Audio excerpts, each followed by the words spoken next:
In today's video, we're going to talk about something that has been on everybody's mind: tech layoffs. Yep, I've had a lot of people reach out to me asking what's happening to the tech markets. So today I'm going to break it down for you. Not just the why, but also the what's next. And trust me, the future is brighter than you think. Before we dive in, here are 5 keywords or phrases to keep in mind. Number 1 is COVID. Number 2 is cheap money. Number 3 is economic boom. Number 4 is inflation. And number 5 is interest rates. These factors are the pieces of the puzzle to understanding what's going on right now. Let me explain. So to truly understand what's going on, we need to zoom out a little bit and look at history.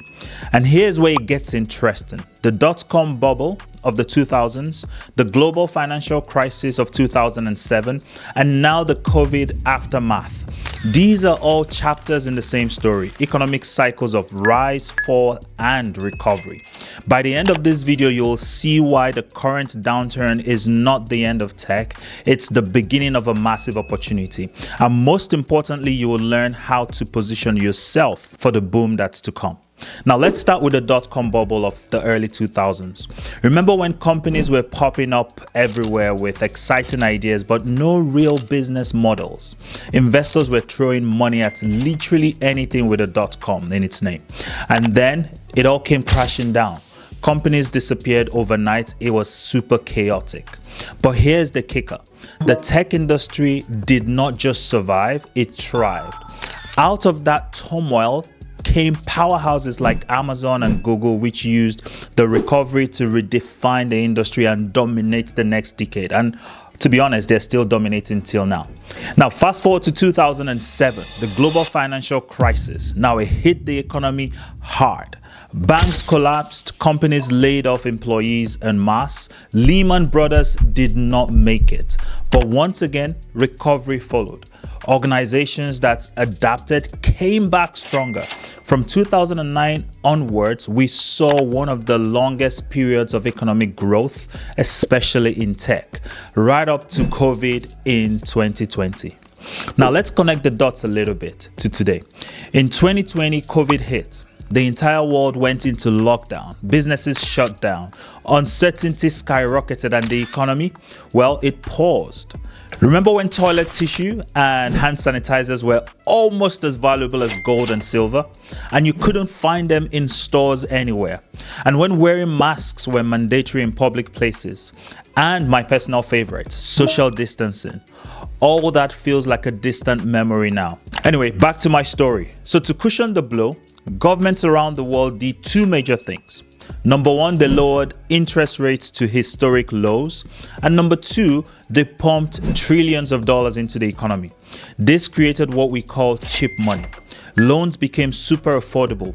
Imagine borrowing at 1% interest. It was the perfect condition for an economic revival following COVID. Suddenly, people were buying everything that can be bought. Houses, cars, investing, spending like never before.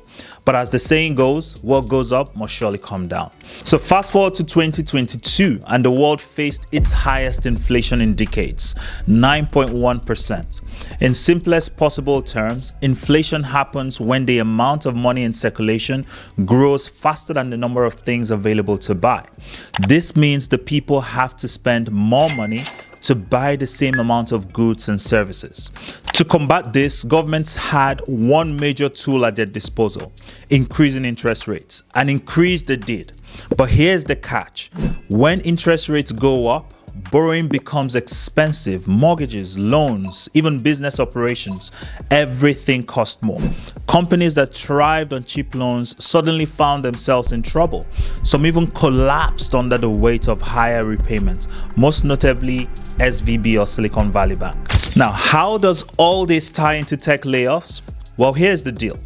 When companies face rising costs, they look for ways to save money. And unfortunately, cutting jobs is often the first step. Tech companies which experienced massive growth during the boom suddenly had to downsize to stay afloat. Roles that seemed essential during the economic surge became redundant, and as a result, we saw waves of layoffs. But here's the good news. This situation is not permanent. Let me explain why. Governments are playing a balancing act.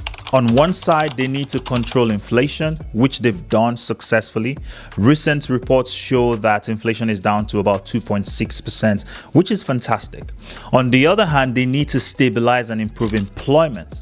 Now, with inflation under control, interest rates are starting to come down. This means businesses can breathe easier, start growing again, and yes, start hiring again. So while things might feel shaky right now, the next 12 months are shaping up to be a period of growth. A boom is coming. The question is, are you ready for that boom? Now is the time to position yourself for success. Upskill, dust off that resume. Prepare to transition into opportunities that are just around the corner. Don't let the moment pass you by. And if you're wondering how to take the first step, whether it's rebuilding your skills or revamping your career strategy, we're here to help. Book a free coaching session via the link in the description below, and let's chat about how you can thrive in this evolving market. Thanks for watching. Remember, every challenge is an opportunity in disguise. If you found this video helpful, then please give us a like, subscribe, and share this video with someone who needs to hear this. Let's get ready for the future because it's looking bright. See you in the next video. Good luck.